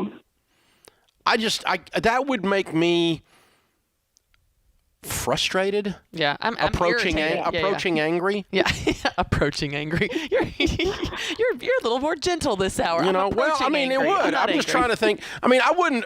Now, if they've got a sick child or the person's in chemo, are something that I'm going to have a lot of compassion, and I'll back off of that stance. But if they're just being butts and using COVID to be a butt, then I can help you with your butt problem. You know, I'll remove your butt, right? And so that's a possibility. It just doesn't make sense. Now, it could be South Carolina has some crazy butt. You're just sticking with the theme here. We're just staying with it. Yeah, but regulation on the books, right? It's possible. Yeah. But I mean, we most places had like moratoriums on eviction last summer for a while. Some areas have got more lengthy moratoriums on eviction. We had one in our area that lasted for, 90 days or something. Mm-hmm. And I had one tenant go crazy, start beating his wife and all this. She had to leave. I had to get him out of there because I don't deal with people like that very well. I don't have any tolerance for that kind of white trash. And so it's an expensive house. But anyway, I couldn't get him out because of stinking COVID moratorium on evicting people. But it had nothing to do with COVID. It had to do with he was an idiot. Right. So, but anyway, still idiots were protected too under it. So, but that's the kind of stuff runs through my head, Tracy, as a landlord for 30 years, that first and foremost. Now, again, I'm also, the other side of that is if someone is in need, we have the ability to be very compassionate and very slow, and I'm certainly not trying to bring harm to someone on the other hand. So I need more information about why these people are stiff-arming you if I'm you, and I need more information about this law, and I'm going to check with an ELP and find that out because I think your property manager's full of crap. I could be wrong. Now, you people from South Carolina, y'all can all write me right now and go, oh, there's a law, Dave. You don't know what you're talking about, because I don't know what I'm talking about. I'm just saying just smells like tenant misbehavior, not COVID related. So, yeah, Is there any element of the property manager has no motivation because they want to continue to manage the property? Yeah. Or they're one of these companies that doesn't want to ruffle any feathers, which really you shouldn't be in property management if you don't want to ruffle feathers, because it's kind of like the definition of property management. You ruffle feathers for a living. You collect rent and you move renters along that don't, and this is what you do, right? This is the feather ruffling business, right? So I feel like you're in a similar business, Dave. You just ruffle feathers on the show all day, every day. Cause a ruckus. All right, we're just gonna start that. That's our new thing. Everybody do your fingers, okay? The YouTube people are the only ones who understand what we're talking about. Oh my gosh. But, just cause a ruckus. But I don't think you have to give the house away. My first step is not to give it away at wholesale to an investor who doesn't even need to see the inside, because what they're going to do is buy the house as cheap as they can to cover the fact that they don't know what's inside, what they're getting into. Are these people in there running a crack house and, they're going to have to burn the thing down, or are they in there? They got 73 cats, and you're going to have to strip out the plywood all the way down to the joist because there's no getting a cat smell out of a property. And so that kind of stuff. I mean, what have you got in there? What's going on in there that they don't want you in there? Or are they just trying to be hard to get along with because, but there's a limited thing depending on what your lease says and depending on what South Carolina actually has as a regulation. But I think you're onto something with the property manager. Mm-hmm. I really do. Like, oh, shucks, they won't let us in. Sorry. This is why, you see, okay. You remember all those 9 million times people out there that I tell you don't do long-distance landlording? I've never heard you say that. Like, don't do long-distance landlording? Remember that? That's it! Right there! He says it every day. Okay. He says it every day, everyone. Every time someone calls with a house out of town, I say don't do it. That's it. That's the reason right there. I don't know how Tracy got in this mess. Bless her heart. She's a sweet lady. And those folk that are living there are lucky they have Tracy. Yeah. Because I'm not as compassionate. You're not Tracy. Unless I need to be compassionate. Mm-hmm. And then I can be compassionate. But I'm just not going to be... Well, and there's an element, too, of this, aside from even if they do let her in, there's stuff you got to do to get the house ready to sell. Not just take pictures. You got to make it look presentable for the pictures. Well, you can't go in and start rehabbing a house with a tenant in there. That's not legal. I mean, you have to wait till they leave to get it ready. But for them to give you zero access, bull. Yeah. Bull. Yeah. Not in most states. Now, maybe in the Socialist Republic of California or something like that, it's possible there. Or maybe one of these other areas where, the laws are just wacky. But most states have reasonable tenant protections and reasonable owner landlord Right. protections. Right. And there's a way that the law interfaces to create a fair transaction, a fair justice and mercy can be both implemented there in a way where, yes, compassion is available, but not if you're just misbehaving. Within reason. Well, hopefully an ELP will help her, and then she can get it sold and not have this long-distance rental and not have to deal with it anymore. There we go. She said she's getting it on the market in December, but this is June. Oh, yeah. It's a bit of a ways. Got a while. So, yeah, I'm wondering if there's, man, I'll start to get, yeah, that's good. I think we got her on the run there. That's good. That puts this hour of the Ramsey Show in the books. Christy Wright, my co-host this hour. I am Dave Ramsey, and we'll be back.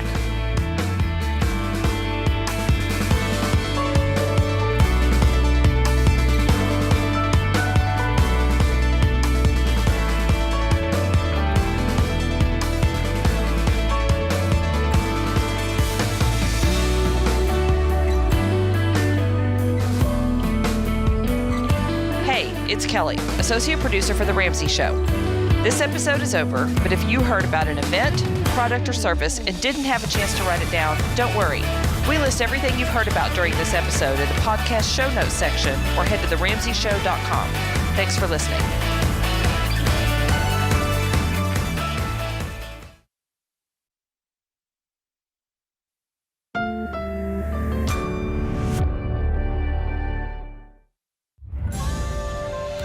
This is The Ramsey Show. You can be intentional about your character. You can have money and a career. You are the hero in your story.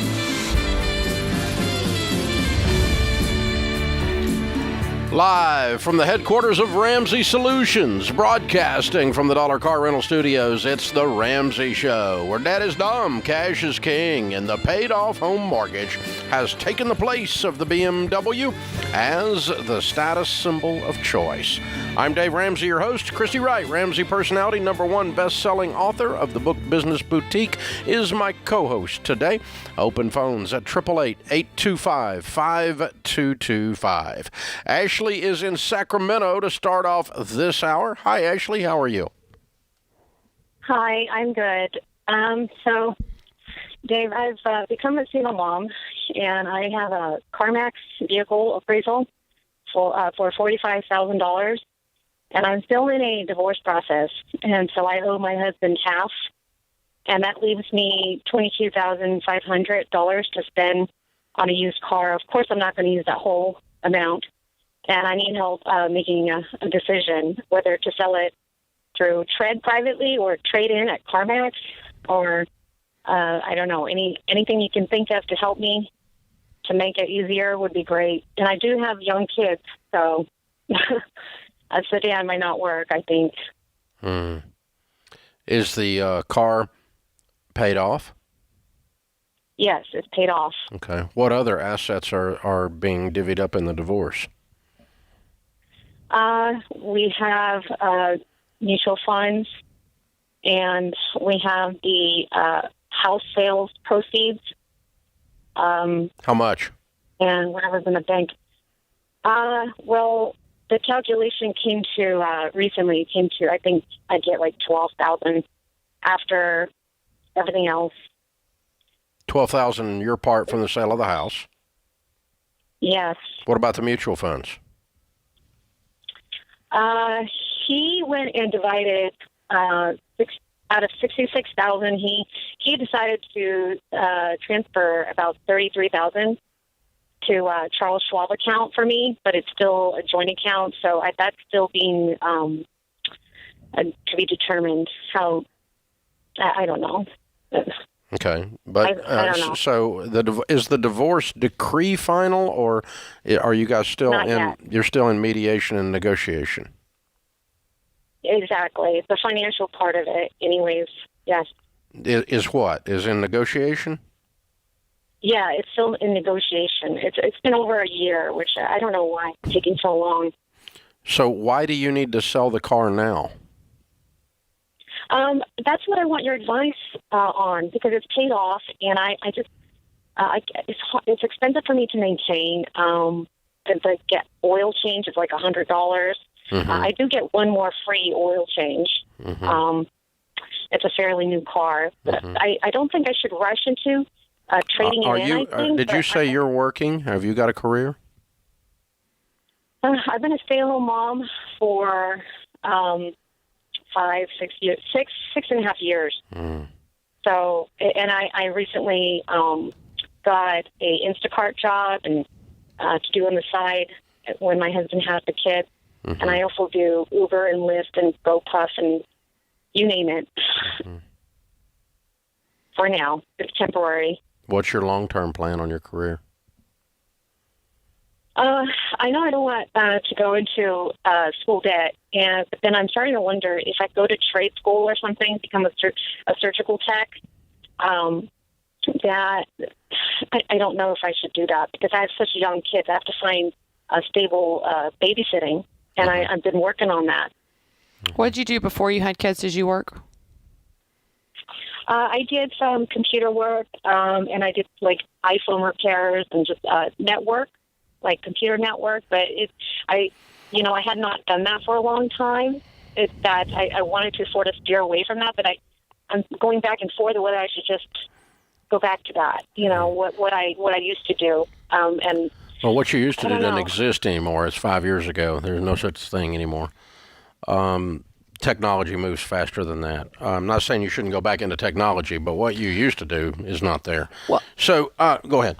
Well, I'll let Dave speak to the money in the car and all that, but here I just want to call out something I hear in your voice, Ashley. What I would love to see you do is take small steps of action that are going to get your confidence up. So if it takes leaning on your previous skills in computer work and now you're going to look at being a virtual assistant that you can do from home during naps, after your kids go to bed, after school pickup, that's going to get your confidence up. I hear it in your voice. Like you've been through the ringer this last year. You've got all these looming decisions that are overwhelming you. I want you to take small steps, get quick wins that are going to get your confidence up and help you see, hey, I can do this. I can do this. I am doing this. I'm going to do this. And so I just want to encourage you, whether that's looking at the skills you had in the past and exploring how to use those now in a creative way through a side business or home-based business. That's my advice to you from the work side. And then I would find every aspect of your life to, in this season, while you're overwhelmed, make it as easy on you as possible. What can you do to make your life as easy on you as possible as you walk this out and come out on the other side through healing? Yeah. Absolutely. So have you got an attorney, obviously? She's so expensive. I owe her, I think, about $9,000 in debt. And I can't even let go of her services until I pay her off. So. Okay. You need to verify with one phone call, not a big, long hourly rate or something, that how you get those mutual funds, that $33,000 out of a joint account into just your name. It is. I have access to it. No, you have access to it, but you said it was a joint account. Yeah, they don't want us moving any money right now. Well, he did, and he moved it into an account that still has his name on it. Yeah, he did, and I don't know what they're going to do about that. Yeah. I tried to take $9,000 out of the mutual fund to pay my lawyer so that way I can, let her go.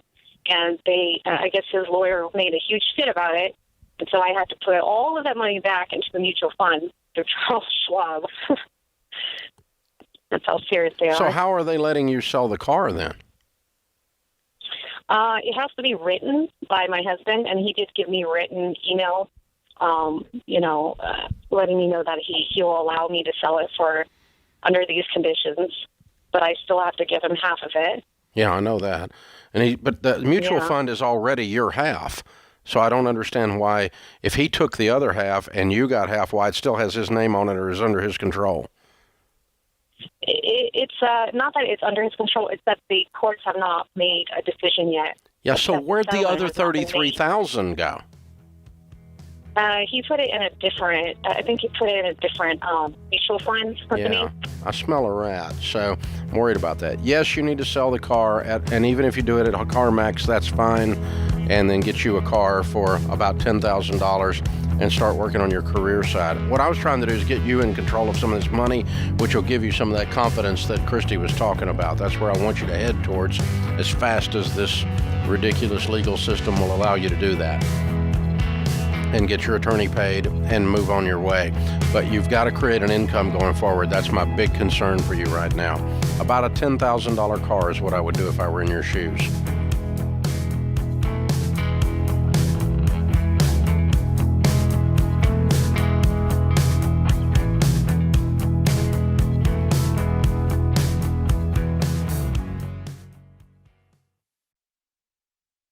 Hey folks, I got a great option to help you pay for your education. The Army National Guard. The Army National Guard believes you are the next greatest generation because you have proven that even in adversity, that you have what it takes to succeed. That's why they offer benefits like tuition assistance, career training, and a paycheck to help you avoid debt. No matter what your goals are, the Army National Guard can help you get there. Visit nationalguard.com to find out more.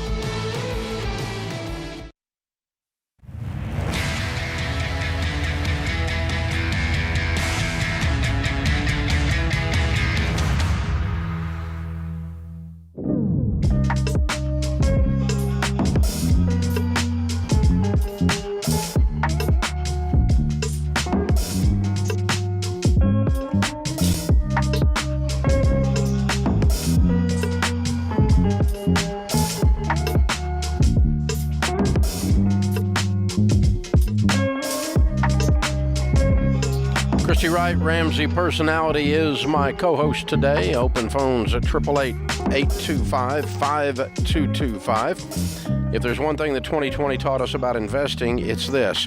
You cannot invest alone. You absolutely need someone in your life who knows the market better than you and helps you make smart decisions, not emotional ones.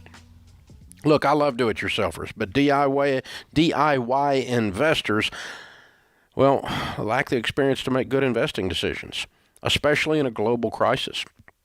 You invest in the wrong things, you get caught up in trends, you make rookie mistakes, you get greedy, you get scared, and you build a portfolio based on what you read on Reddit.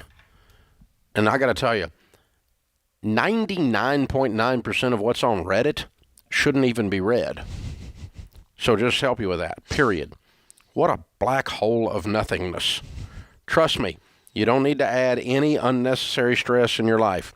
Stop winging it. Get an investment pro in your corner like one of our Smart Vestor pros. Let 2020 be your wake-up call. Never again let your retirement be at the mercy of a global crisis or your emotions.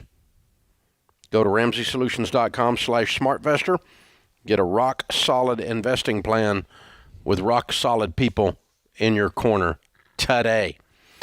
This is the Ramsey Show. Kyle is with us in Columbus, Ohio. Hey, Kyle, how are you? Good, Dave. How are you? Better than I deserve. What's up? So we're trying to decide how we're going to be getting a lawsuit settlement here in the next week or so, and I'm trying to decide what's the best way to use it, whether we should, take away whatever we think we might owe the IRS, which I have no idea what that would be, and then pay off what debt we can with it, or we are also planning on moving out of state to either South Carolina or Tennessee in the next year and a half. So we are also thinking of trying to take that money and put it into our house, and we have an opportunity to rent a house that's about $150 less than our mortgage is right now, and then just sell our house now while the market is hot and get as much as we can for it, and then whatever we get from that, use that to pay off all of our debt. That way, when we are ready to move, we can just pick up and go and then not have to worry about selling the house. Gotcha. Okay. A lot going on with you. So what was the nature of the lawsuit? What happened? It was an employer discrimination suit. Okay. And you guys were the employee? Yes. And how much is coming? The settlement was for $45,000, and then I would have to pay, I believe, $9,000 in attorney fees, and then whatever the IRS takes from it. Mm-hmm. Okay. Well, you need to see a tax pro on this because it'll depend on whether it's considered punitive or compensatory, meaning it's compensation as to whether it's taxed or how it's taxed. So, and I'm not sure. All I know are those two. Since it's a government office, it's probably there was no punitives, so I believe it would all be taxable. Okay, so it's probably taxable at your standard rate then, your tax rate. But talk to a tax pro. Don't just guess. Okay? Yeah. But my guess is that you're probably going to set aside another 9 or 10 for taxes. Okay. That's my guess. Because it would be net of attorney's fees. It wouldn't be, I think. Yeah. I think. So I think, the fourth of the 36 would get you there pretty close. So we'll set aside another 9 for that, 9 for the attorney. That puts us at 27 that you've got left over. Now, how much in repairs are due on the house, and how much debt do you have? The house is mostly cosmetic. It's, carpet painting, deep cleaning, stuff like that. It's mostly cosmetic.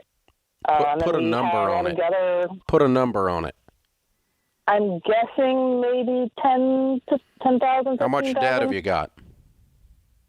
Minus our mortgage, probably around 70 to 80, and that includes student loans and vehicle and credit cards. Okay. What's your smallest debt? And my student loans are probably about 4,000 to 6,000, maybe 4,000. Mm-hmm. And we have credit cards that are smaller than that, but in general, added up, they're more than that. Mm-hmm. And how much do you owe on the cars? Car probably about 15 to 20, and then the other car maybe a couple of thousand. Okay. And what's your household income? Probably about 105. And what is your house worth? Between me and my husband. If you fix the house, what's it worth? We just refinanced like 6 to 8 months ago, and it was appraised at 180. But the houses in our neighborhood right now, because of the market, have sold for no less than 215. Okay. All right. And what do you owe? Probably around 140. Okay. All right. So, yeah, I'm with you. Let's fix the house and sell it and pay off all your debt. Okay. But that's what we're leaning towards. Let me tell you the hole in your whole plan. You're guessing at all your numbers. You don't know a single number. You don't even know your income. Everything's sort of, kind of. Like everything's sort of close. I don't know. You need to get exact bids on the rehab. Don't spend 30, but 10 makes sense. But exact bids. Run a project here. Run a budget. And then you need exact bids on all of your debt. Now, when you sell your house and you become 100% debt-free, paying off everything, which you should have enough to do that, with the extra $17,000 you've got on this too, then you have to change your habits. Yes. For the rest of your life. So you have to cut up your stupid credit cards tonight.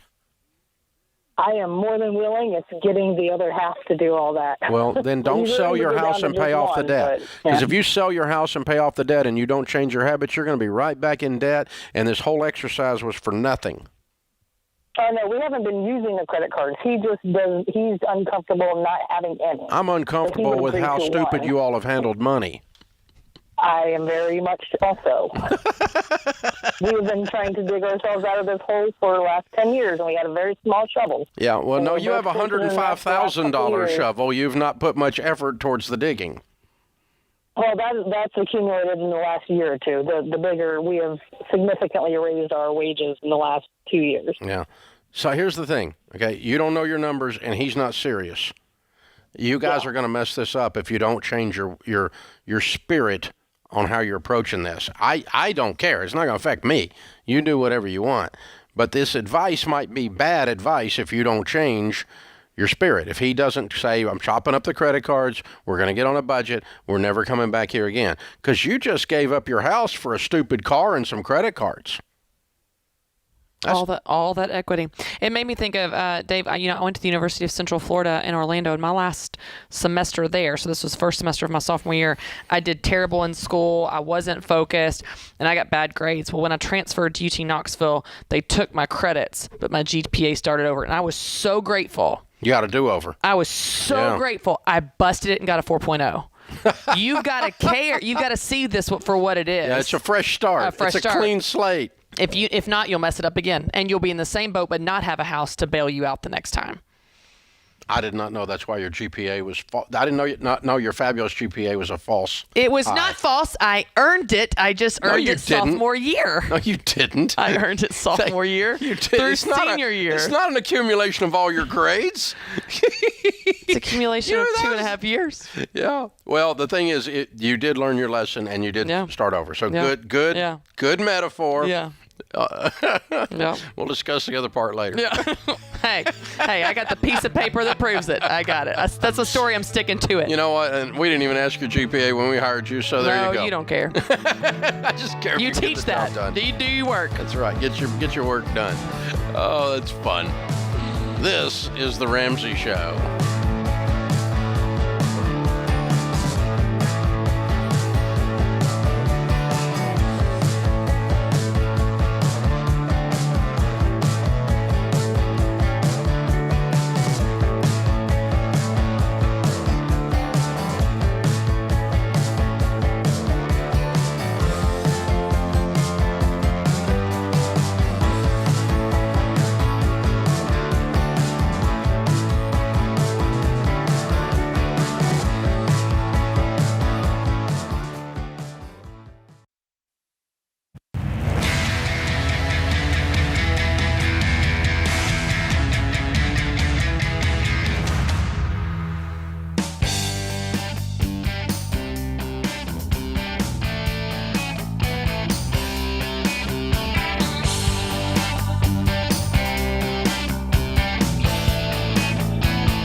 Christy Wright, Ramsey Personality, is my co-host today. I'm Dave Ramsey, your host. Thank you for joining us. Open phones at 888-825-5225. Scott is in Tampa, Florida. Hey, Scott, how are you? I'm well, Dave. How you doing? Better than I deserve. What's up?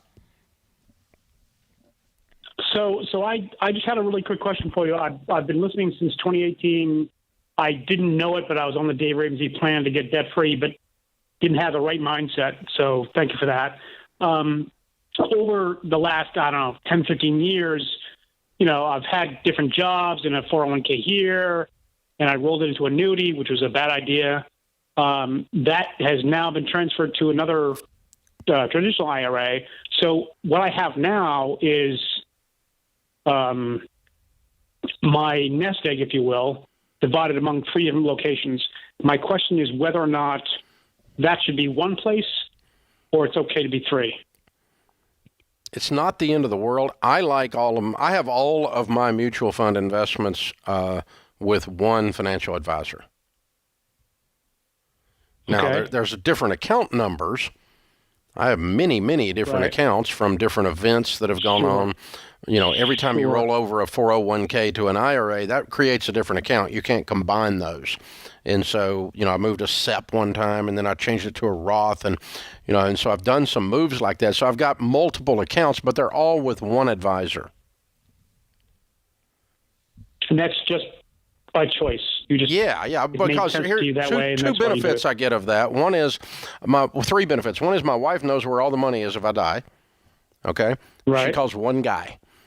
2, I get a consolidated statement of all those different accounts, and I don't have to try to pull them together myself. I can just look down at the email, click on it, it opens up, and there it all is, right? Real simple. Yes. And 3, my investment directives and that particular SmartVestor Pro that handles my personal stuff and I are in a line, so I don't have to think about one account is being managed by someone that thinks differently than I do. I've got one guy that thinks like I think. We're in agreement. We're in alignment. And so it's very, very smooth. And he can call me up and go, hey, there's this going on. Maybe you want to do this. And I went, yeah, that's a good idea. Let's do it. And that kind of stuff. And they'll remind me once a year to do my backdoor Roths and all those kinds of things. So it's just a streamlining of information, of values, of location. There's not any technical mathematical advantage to that. If you had 3 accounts with one advisor and they were in the exact same thing that they're in with 3 different advisors, you're going to make exactly the same money unless the advisor is charging you differently in some way. But other than that, there's not any big savings with that. But now if you've got, like, for instance, let's say you have a certain mutual fund company, Fidelity or American or something like that, and you've got them with 2 different advisors, you may not be getting your break points that you deserve on your commissions and your fees. Because once you get above $50,000, there's a break point. You get above $100,000, there's another one. Above $500,000, there's another one. And you start saving money, but they might not be showing them as consolidated under your name because there were 3 different people. You might be overpaying fees that way, but it wouldn't be a huge chance of that happening. It's likely that they've pulled them together, but maybe they haven't. So I just use one just because it's very clean. I don't have 7 different insurance guys. I got one insurance guy, Xander. He handles all my insurance. I was emailing him at the break just to make sure a car I just bought, I got to get it covered, and so that kind of stuff. And so I don't have 7 different people I deal with on that. If I can help it. But anyway, that's just the cleanliness. Is like you have your little own advisory group that's your real estate person, one insurance person, one tax person, one lawyer, general family law, estate law, the different things like that. So you build a kind of a group around you to manage the wealth. It's just more convenient. Like you said, less to deal with, less to think about of all the people you've got to go to. You've got one guy, got one person that can help you with it. So yeah, I would think it would just take some of the headache out of it. Yep. William is with us in Oklahoma City. Hi, William. How are you? Hello, I'm doing well. How are you? Better than I deserve. How can I help? Thanks. I was going to call and get your opinion on if you think that I would be better off to stay at my current job or pursue another option, staying within the same field.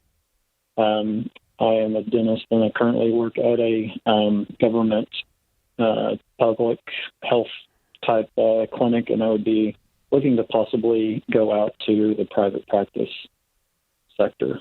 Well, my guess is in the private sector you would make a lot more money. Is that correct?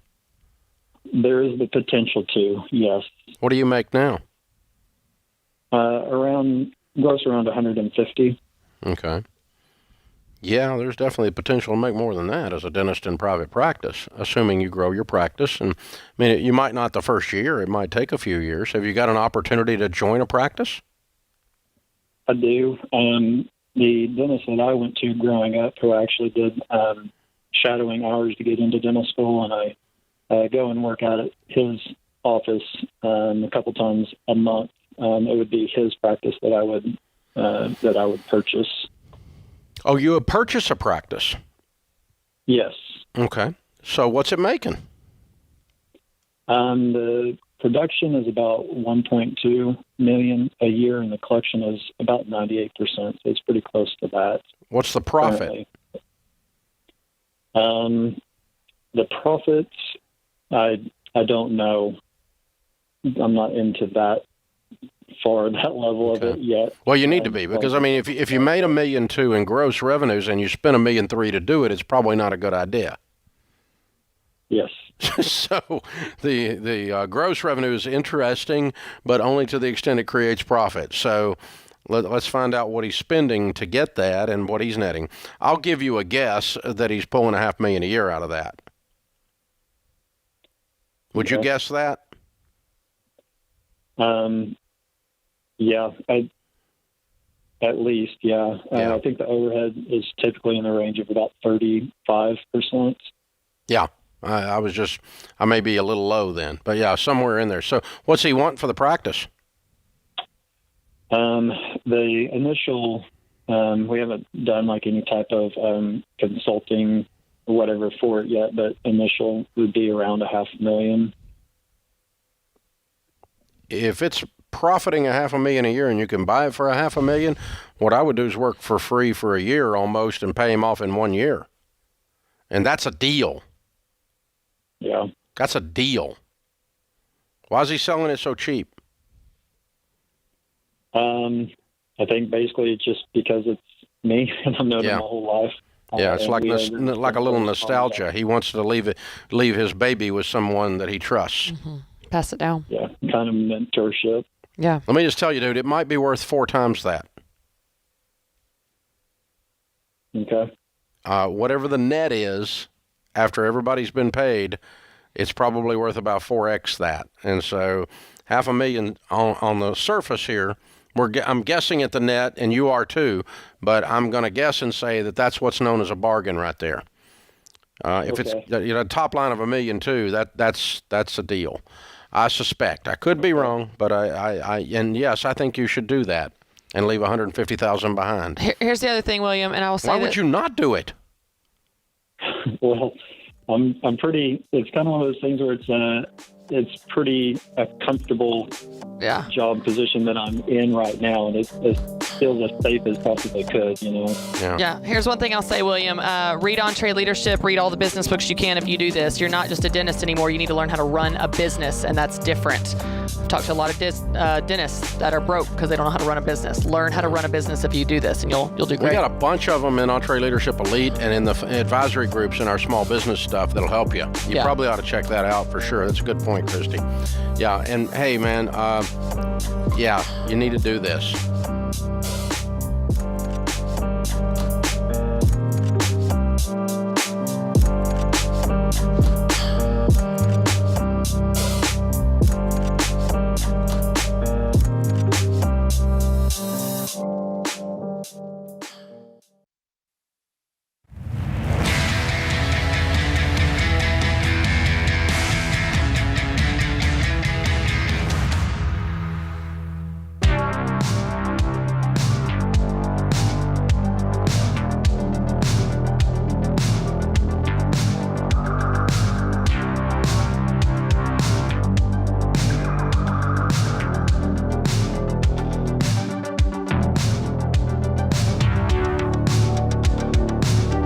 Scripture of the day, Proverbs 2, 6, and 7. For the Lord grants wisdom.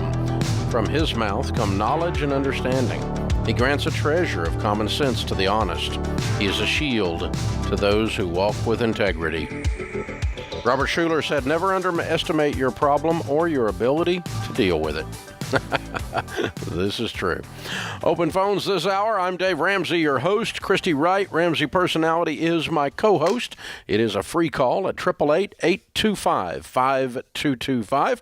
That's 888-825-5225. Hunter is with us in Idaho Falls, Idaho. Hi, Hunter. How are you?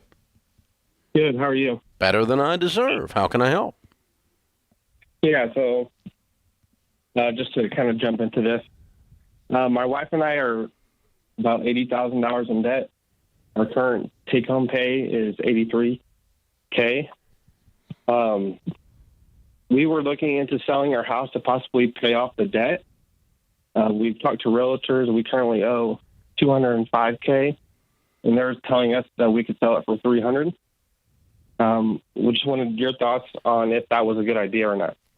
So you owe $80,000 in debt on what? So most of it's student loans. It's about $55,000. We have a car that's $16,000, and then we did some home repairs, and that's the rest of the amount. That's about $14,000. Okay. And what's your household income? Take home is $83,000. Mm-hmm. Do you like your home? Yeah, we like it. It's not a forever home. No home is a forever home. Heaven is your forever home. I guess that's true. Yeah, we were planning on maybe building in maybe 5 or 6 years, depending on how fast we can get out of debt. So the hot real estate market kind of got your attention, and you're thinking it's an easy way out of debt. Correct. Okay. No, I wouldn't sell it. I'd roll up my sleeves and get on beans and rice and beans. It's going to take you a little over 2 years. You're going to live on nothing. You might even sell the car. I don't know, but you're going to go crazy here. and clear up $80,000 worth of debt. With the money you make, you can do that. Let's say you did $40,000 a year for 2 years. That'd be living on nothing. And you'd be debt-free in 2 years. So it's between a 2 and a 3 year get-out-of-debt plan. You're probably working extra. You're probably selling some stuff. You may be selling that car. You may have some savings that's not retirement savings set aside that you didn't mention to me that you could use to throw at this and accelerate it. That's what I would do. I wouldn't sell your house. Because I think your house is going to continue to go up in value, and you don't want to step out of this housing market unless you're stepping right back into this housing market. Because it's crazy out there. If you step out, it's going to be, and you wait 2 years, it may be hard to get in. It will be harder. It's not impossible, but it'll be harder to get in. And so the problem, the great news is in this market, you can sell a house for a lot of money. The bad news is you buy another house for a lot of money. And so it doesn't. No, I think you keep this house. And I think you roll up your sleeves and get really, really aggressive, don't you? Yeah, it's interesting because there's no other motivation to sell it other than the debt. They're living there now. They're fine. You know what I mean? It's not like, oh, we need to move anyway for a job or something. There's no life transition that calls for this other than just wanting to speed up the debt process. Well, in this hot market, gets your attention, and you go, excited I could get out of debt. Yeah, right. No, I think you need to get out of debt, but I don't think this is how. Yeah. Stephanie's in Jefferson City, Missouri. Hi, Stephanie. Welcome to the Ramsey Show. Thank you. How are you guys? Better than I deserve. What's up? That's awesome. Well, I have been talking to my mom recently, and I feel like I'm in a good place with money, and I'm actually kind of at a loss on what to do with our extra income. I hate it when that happens. I know, it's such a good place to be in, but I'll give you an address. Mail it to Dave's Cabo Fund. Right? I know, it's great. So I just want to tell you, we do have a mortgage of about $110,000. I actually paid off our house about 2 years ago, but then we bought the connecting land next to us, hence why we have a mortgage again, because it's part of our mortgage plan now. Okay. How much do you have in savings? Well, right now I have about $60,000, and then we actually sold 4 acres of that and are making $70,000. Okay, so you're going to pay off the land then? Completely. I do have a car loan, but I could clearly pay that off. I mean, it's 0% interest, which I know how you feel about that. Yeah, pay it today. So I could pay it anytime I want. Today. Okay, I will do it. Okay. I will do it. All right. So I maxed out my Roth. Uh-huh. I own my own business, so I maxed out my Roth. I maxed out a Roth for my husband. Mm-hmm. I'm also going to max out a SEP, which is 25% of my income. Mm-hmm. My husband also has a pension. Hopefully, he will have a pension in 25 years. That's the goal. Mm-hmm. And so Does he have a 401k available at his work? He does, but they don't contribute anything. It's literally just through his company, which is why I did the Roth outside of his but I mean, if you're completely debt free, you still want to max out his 401k because it keeps the government's hands off the money. Especially if it's a Roth, you want to do it. Can you do a Roth 401k at his place? I would have to ask. Yeah. So I need to look into a Roth 401k. So I can do just a traditional, like a Roth. You can do a traditional 401k or a Roth 401k, whatever they have available. I'd do Roth if you can get it in the mutual fund types that we talk about, and then you load load those Roth IRAs, and you load that SEP. Now we've kept the government's hands off of as much of your money as we possibly can because you're baby step 7 at this point. Right. Way to go. And so, is there anything, do you recommend any other investing accounts? I mean, if I'm a hairdresser and I love my job, but do I want to stand for 10 hours a day when I'm 55? So my goal is that I can retire early. Now, will I? Maybe. I don't know. But I don't know. Yeah. Sure I think just the wealth gives you options. We don't have to call it retirement, but it gives you options. You could buy the salon and sit behind the desk. Right. So do you think the SEP, the 25% of my income going into my SEP, and then my Roth and his Roth are maxed out? I mean, is that enough what I'm doing? I mean, I can do more. You're not going to be able to access, but you're not going to be able to access any of that till 59 and a half. Okay. So keep doing what I'm doing. So keep doing what you're doing. Max out his 401k. And then if you've even got more, that's the money that would bridge you between 55 and 59. That money would be in just a traditional mutual fund. With your SmartVestor Pro, they can help you invest it in what's called a low turnover mutual fund, where the taxes aren't activated until you pull it much. And, there's all kinds of stuff you're going to be able to do at Baby Step 7. Make sure you're sitting down with a SmartVestor Pro and let them start teaching you about what all is available to you guys.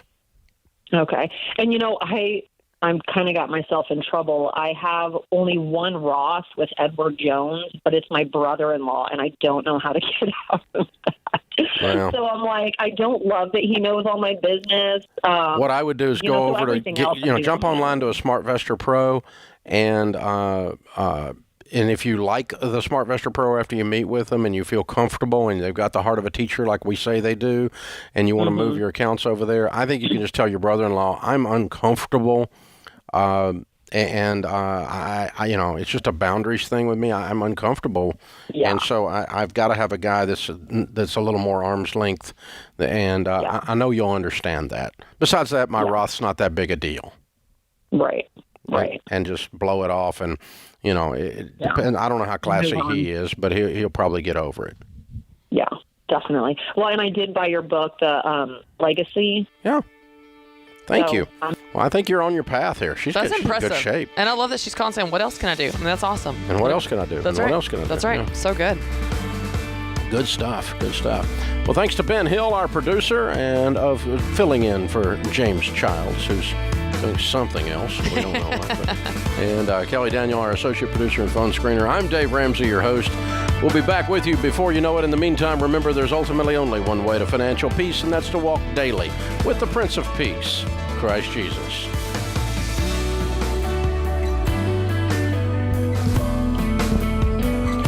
Have a friend or family member that needs a daily dose of Ramsey advice in their life? Let them know about the Ramsey Call of the Day podcast. It's a quick hit of advice about life and money in under 10 minutes. Check out the Ramsey Call of the Day podcast wherever you listen to podcasts.